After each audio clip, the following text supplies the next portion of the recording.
So hello, my name is Peter Furden. I'm a student physical therapist assistant at Kennebec Valley Community College, and I am doing an evidence-based project called Is the Talk Test Valid in Determining VO1 and or VO2 Max? The objectives of this project are to determine if the talk test should be used in creating an exercise prescription, and is the talk test reliable?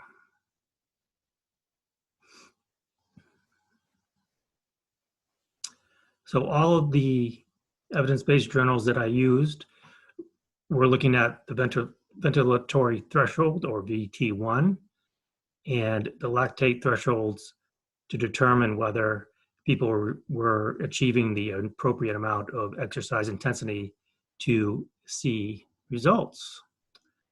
So to go over a little background first, we'll just review that the first ventilatory threshold is a marker of intensity that can be observed in persons breathing. It is the point where lactate begins to accumulate in the blood. As the intensity of the exercise begins to increase, VT1 can be identified as the point where the breathing rate begins to also increase. A person who is at VT1 can no longer talk comfortably, but can still string together a few words while exercising. So for moderate aerobic intensity exercising, VT1 is the threshold you would be shooting to get your clients or patients to. At VT2, at this point, lactate has quickly accumulated in the blood, and the person needs to breathe heavily. At this rapid rate of breathing, the exerciser can no longer speak. The exercise duration will necessarily decrease due to the intensity level. VT2 can also be called the anaerobic threshold or the lactate threshold. So VO2 max is the maximal consumption of oxygen. It is the maximum capacity of the body's ability to take in, transport, and use oxygen during exercise, and reflects a person's cardiorespiratory fitness. Measuring VO2 max is a laboratory procedure that requires equipment to analyze the amount of oxygen inhaled and the amount of carbon dioxide exhaled. This test will take an individual to an absolute maximum exercise intensity that he or she can achieve. Maximum heart rate can also be measured at this point. So remember, in all of our mathematical formulas, we generally use maximal heart rate as one of the components to figuring out what the working heart rate should be. And as you can see by this slide, it's quite an invasive procedure to get an absolute test done to figure that number. And this slide is just a diagram of going from VT1 to VT2 and VO2 and what those steps entail. So the talk test is an inexpensive tool that is used to determine exercise intensity. So we'll just review what the different intensities would mean. So moderate exercise intensity. Moderate activity feels somewhat hard. The signs are your breathing quickens, but you're not out of breath. You develop a light sweat after about 10 minutes of activity, and you can carry on a conversation. Vigorous exercise intensity. Vigorous activity feels challenging. Your breathing is deep and rapid. You develop a sweat after only a few minutes of activity, and you can't say more than a few words without pausing for your breath. So my first evidence-based journal was called Comparison of the Talk Test and Percentage of Heart Rate Reserve for Exercise Prescription.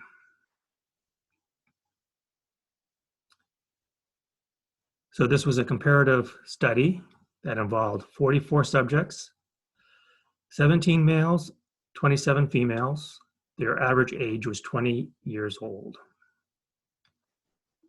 The participants completed an incremental maximal cycle ergometer testing, where they were divided into a VO2 max and gender and randomly assigned to training groups guided by either the percentage of heart rate reserve or the talk test.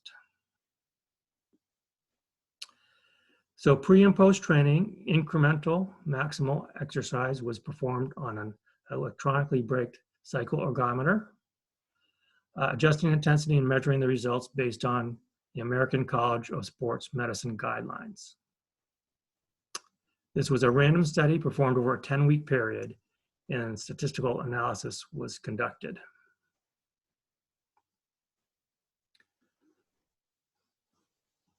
So training intensity, whether expressed as power output, percentage of heart rate reserve, or rate of perceived exertion, was significantly higher in the talk test group during the first 8 weeks of training, keeping in mind it was a 10-week study.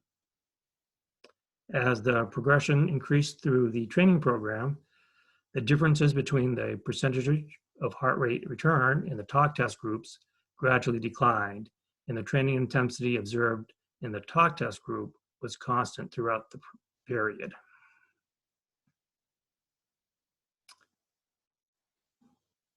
So that was an important part of the study, in that the talk test actually had the participants to a effective intensity that they would start to see changes in improvements at an earlier stage in their training than the heart rate reserve group. So in that sense, it was made more effective time of their training session. The study found that the percentage of heart rate reserve required expensive testing to determine the absolute heart rate, max, and took longer for the participants to reach the desired intensity recommended by the ACSM. From a practical standpoint, the talk test method of training controlled results in a slightly higher training intensities during the earlier weeks of training. So as I said, they started to get to the appropriate exercise intensity sooner rather than later. And that made the whole training session of 10 weeks more beneficial. Evidence-based journal number 2 was titled, Evidence that the talk test can be used to regulate exercise intensity. So this was a straightforward test. They were just observed 16 well-conditioned but not competitive subjects that were aged 19 to 26.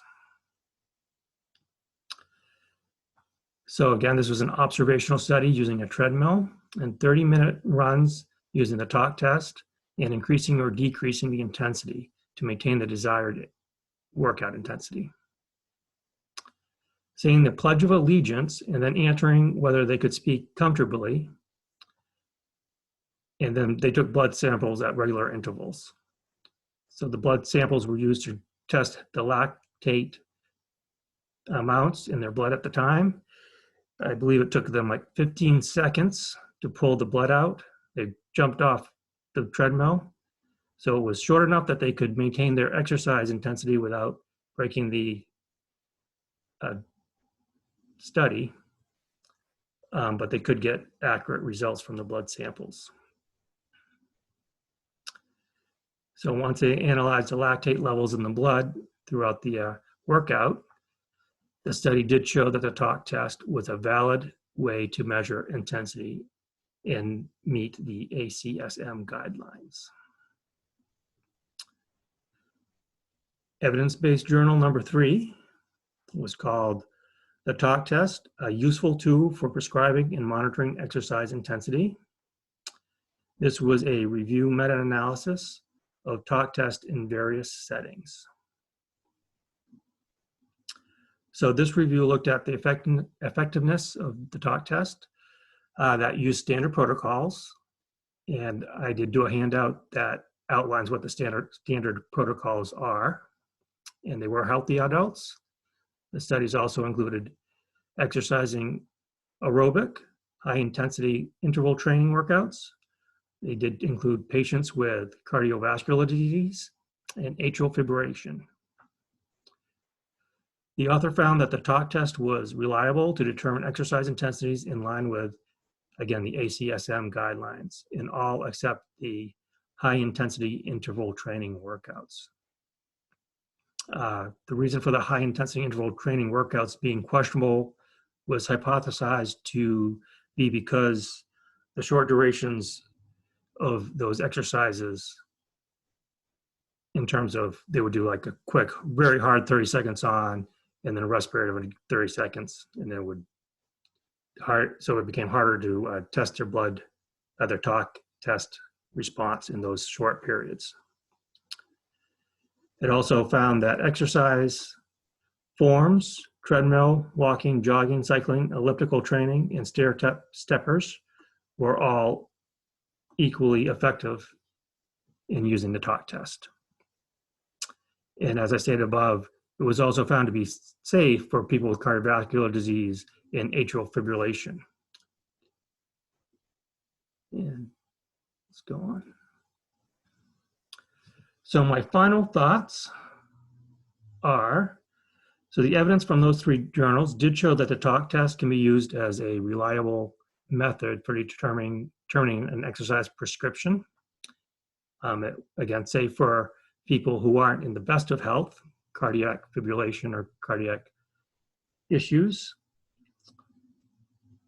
The other plus is that it's very low cost, or in fact, no cost. As long as you follow standard protocols, you can gauge your exercise intensity and make sure that you're doing the appropriate levels to make effective changes in your health. So working at the Y, I found that a lot of folks do question whether they're working at the right intensity or how long they need to do something for to actually start to see results. So to explain to them the math behind figuring out the formulas and the percentage that their heart rate needs to be at can be relatively confusing. And at the end of that, they still have to be able to keep track of their heart rate. So if you think about a chest heart rate monitor or a smartwatch, or even the heart rate monitors that might be found on the machines, it's debatable how accurate those numbers can be. It's also relatively costly to have that equipment as well. So for the elderly folks at the Y, having that equipment and understanding how to use it can be a challenge. And some of them are on beta blockers or they have high blood pressure. And as we know, that can also affect using heart rate to effectively determine if you're at the right intensity. Also, we do have the pool at the Y, and the buoyancy effects of being in the pool can also affect the effects of how you read your heart rate and if your heart rate would be effective as a measure when you're swimming. So using the talk test is something I've actually suggested to folks to use. So it was heartening to find out that it was good advice. Again, it is pretty much free. And if you follow the correct protocols, you are able to bring yourself to the correct exercise threshold to see change and improve your health. Although some people do question how funny it looks for them to be speaking out loud and to themselves when they're in the gym. So that is my presentation. I thank you for watching, and I look forward to seeing your comments on Blackboard.